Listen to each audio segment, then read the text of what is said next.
मला जसं यांनी आता आमच्या मेमण्याने म्हणलं की बाबा स्वरूप पाटलांनी मला म्हणले होते सोयाबीनला गेल्या वर्षी की 2023 ला ते तुम्ही मल्टीपायर वापरा, पण ते जसं म्हणले त्यांच्याकडे लक्ष कोणीही देत नाही की बाबा तुमचं हे खरं नाही असं तसं म्हणल्यामुळं मला ते त्यांच्या चिरंजीवाने म्हणले की बाबा हा प्रोडक्ट जो मल्टीपायरचा आहे तो मामा म्हणजे मनोज जाधव सर वापरतात. मी त्यांना कॉल केला, त्यांना कॉल केल्यामुळं त्यांनी म्हणले मला फरक आहे. त्यांच्यानंतर माझी तुमची भेट झाली.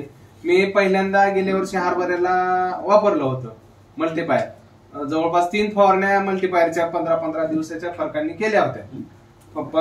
तर मला जवळपास गेल्या वर्षी हे मल्टीपायर मी एक 12 एकर मध्ये केलं होतं. तर 12 एकर मध्ये मला जवळपास 132 कट्टे हरभरा निघाला होता. म्हणजे 1 एकरी तुम्हाला 1 एकरच्या मानाने किती गट्टे वाढले तुमचे? 1 एकरच्या 20 एकर मध्ये जवळपास म्हणजे सॉरी 12 एकरचा प्लॉट केला होता 132 कट्टे.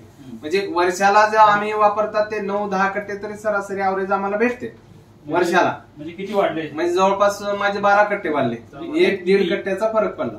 9, 10 आणि 12 म्हणलो ना, म्हणजे 2 ते 3 गट्टे वाढले थोडक्यात. 2 ते 3 गट्टे. मला एक गट्टा किती किलोचा असते? 60-65 किलो. 65 किलो. 2 क्विंटलच्या जवळपास 2 क्विंटल बी जर तुमचं वाढलं. म्हणजे गेल्या वर्षी हरभऱ्याचा भाव काय होतं? 7,100. 7,100. मग 7×2 14,100. तुम्ही मल्टीप्लायर त्याला कितीदा फवारणीमध्ये घेतलं होतं? 3 फवारण्या. 1 एकरची फवारणीचा खर्च किती आहे मल्टीप्लायरचा? मी काय केलं होतं 500 लिटरच्या बॅलर मध्ये 1 किलो टाकलं होतं.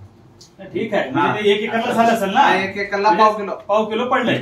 म्हणजे पाव किलोचं जवळपास 750 ग्राम. 600-700 रुपये 600 रुपये खर्च येतो. 600 ते 700 रुपये जर तुम्ही खर्च केलो 1 एकरला 700 रुपये घालून 14,000 रुपयाचं तुम्हाला काय उत्पन्न वाढलं.